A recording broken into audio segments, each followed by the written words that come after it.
Hello दोस्तों, कैसे हो आप? उम्मीद करता हूँ काफी अच्छे होंगे। तो दोस्तों, 18 से 22 अगस्त के बीच एक और मेनलाइन आईपीओ ओपन हो रहा है जिसका नाम है पिरामिड टेक्नोप्लास्ट आईपीओ। तो इस वीडियो में हम इस आईपीओ का पूरा रिव्यू करेंगे। सबसे पहले हम बात करेंगे इसके जीएमपी के ऊपर कि इसका लिस्टिंग गेन मिलने का चांस है या नहीं है।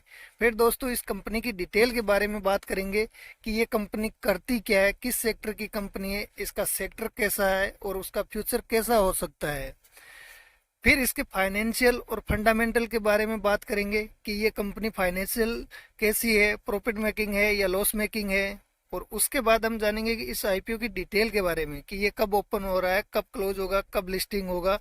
और अंत में हम जानेंगे कि इस आईपीओ में हमें अप्लाई करना चाहिए या नहीं। और इस आईपीओ की एंकर इन्वेस्टर की लिस्ट अभी आई नहीं है, तो हमें उसका वेट करना चाहिए।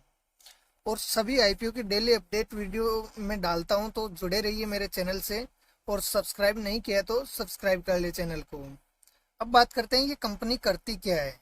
तो ये कंपनी 1998 में ओपन हुई थी, तो काफ़ी पुरानी कंपनी है, एक्सपीरियंस कंपनी है अपने सेक्टर की।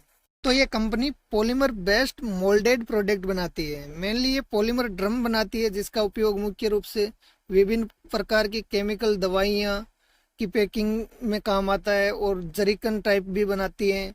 कंपनी बल्क पैकेजिंग ड्रम और इंटरमीडिएट बल्क कंटेनर यानी कि आईबीसी बनाती है, और साथ ही माइल्ड स्टील ड्रम बनाती है जिनका उपयोग केमिकल और ऑयल वगैरह की पैकिंग में काम आता है। और अभी तक इस कंपनी की 6 इकाइयाँ हैं जो गुजरात और महाराष्ट्र में है, और 7वीं शाखा भी इसकी बन रही है जो जो कि गुजरात में ही बन रही है। और बात करें इसके रेवेन्यू की, तो प्लास्टिक ड्रम जिसके अंदर पॉलीमर बेस्ड ब्लू ड्रम बनाती है, जरिकन बनाती है, इंटरमीडिएट बल्क कंटेनर, इनसे आता है इनका 83% रेवेन्यू आता है। और माइल्ड स्टील ड्रम आता है, 8 से करीबन 9% रेवेन्यू मिलता है माइल्ड स्टील ड्रम से। और इसका अदर प्रोडक्ट से 8 से 9% का करीब रेवेन्यू आता है। तो इस कंपनी का सेक्टर काफ़ी अच्छा है, सदाबहार सेक्टर है, हमेशा इसकी डिमांड रहने वाली है। अब बात करते हैं कंपनी फाइनेंशियली कैसी है, कि प्रॉफिट मेकिंग है या लॉस मेकिंग है। तो इसके एसेट की बात करें तो ये भी साल दर साल बढ़ता आया है। 2021 में 153 करोड़ था, 22 में 183 करोड़ हुआ, और 2023 में 225 करोड़ हुआ। रेवेन्यू भी लास्ट ईयर था 402 करोड़, जो बढ़कर हो गया 482 करोड़। और प्रॉफिट की बात करें तो इसका 2022 में था 26 करोड़, जो 2023 में हो गया 31 करोड़। और नेटवर्थ भी 75 करोड़ थी 2022 में, 2023 में हो गई है 107 करोड़, यानी कि ये भी साल दर साल बढ़ती आई है। और रिजर्व इसका केस है इसके पास 2022 में 71 करोड़ था, और 2023 में 75 करोड़ इसके पास है इन हैंड। और इसके ऊपर बोरोविंग है 64 करोड़ की थी 2022 में, जो घटकर हुई है 55 करोड़ रह गई है 2023 में। यानी कि इस पे जो लोन है वो कम होता जा रहा है और प्रॉफिट इसके पास बढ़ रहा है। इस कंपनी को हम डेब्ट फ्री मान सकते हैं, क्योंकि इसके ऊपर 55 करोड़ की उधारी है, और जबकि इसके पास कैश है 75 करोड़ और प्रॉफिट हुआ है 31 करोड़ का, तो ये कभी भी अपना लोन चुकाने की क्षमता रखती है। तो फाइनेंशियली ये इसका फाइनेंशियल बहुत अच्छा है। और बहुत कम कंपनियां होती है जिनके ऊपर उधारी नहीं होती है। तो इसका सेक्टर अच्छा है और प्रॉफिट बना रही है, तो इसके ऊपर कोई डेब्ट फ्री मान सकते हैं इसको, जबकि है बट डेब्ट फ्री मान सकते हैं क्योंकि इसके पास कैश पड़ा है। अब बात करते हैं इसके पीर कंपैरिजन की। तो इसका पीई है 16.21 का, और ओवरऑल इनका देखा जाए तो इसका मतलब थोड़ा वैल्यूएशन थोड़ा सा ज्यादा लग रहा है। इसका जो 151 से 166 रखा है वो लगभग 110 से 120 के करीब होता तो अच्छा रहता है। लेकिन आजकल जितनी भी शेयर मार्केट में लिस्टेड हो रही है उनका वैल्यूएशन थोड़ा सा महंगा ही रहता है, वो महंगाई लेके आती है स्टार्टिंग से। अब बात करते हैं इसके की इंडिकेटर की। तो इसका पी निकल के आता है 16.21 का, जो कि काफी अच्छा है। और मार्केट कैप है 611 करोड़। और इसका रिटर्न ऑन नेटवर्थ है 29.61%। और इसका अर्निंग पर शेयर है 10.24 का, जो कि काफी अच्छा है। रिटर्न ऑन नेटवर्थ अगर 15% से ज्यादा होता है किसी भी कंपनी का तो उसको अच्छा माना जाता है, जबकि इसका है 29%, तो काफी अच्छा है।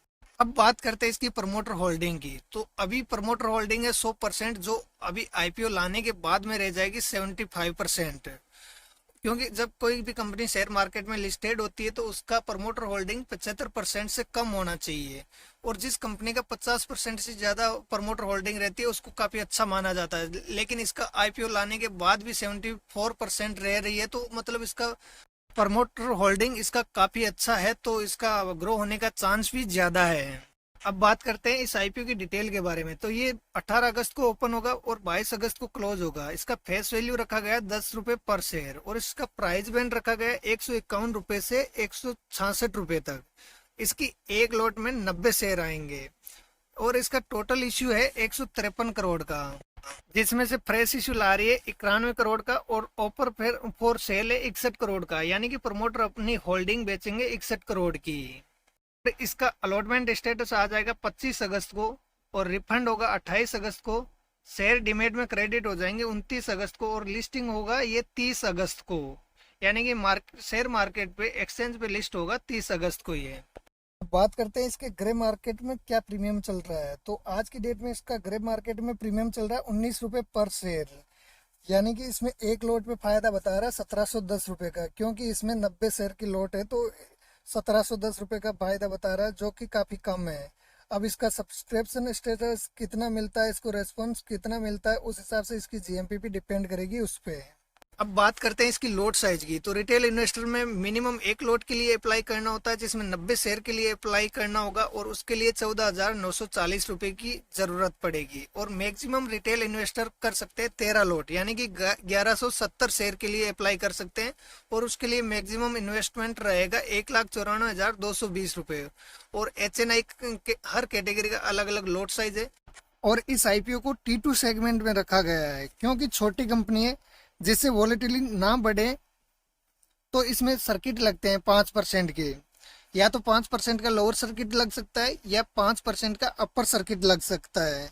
इसमें अपर सर्किट लगने के चांस ज्यादा है, जिस हिसाब से कंपनी का फंडामेंटल है, कंपनी का परफॉर्मेंस है, उस हिसाब से अपर सर्किट लगने का चांस ज्यादा है।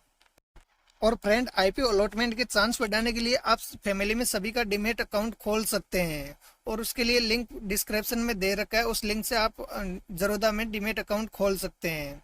और ऐसे ही आईपीओ के रिगार्डिंग अपडेट के लिए मेरे चैनल को सब्सक्राइब कीजिए, और वीडियो देखने के लिए धन्यवाद।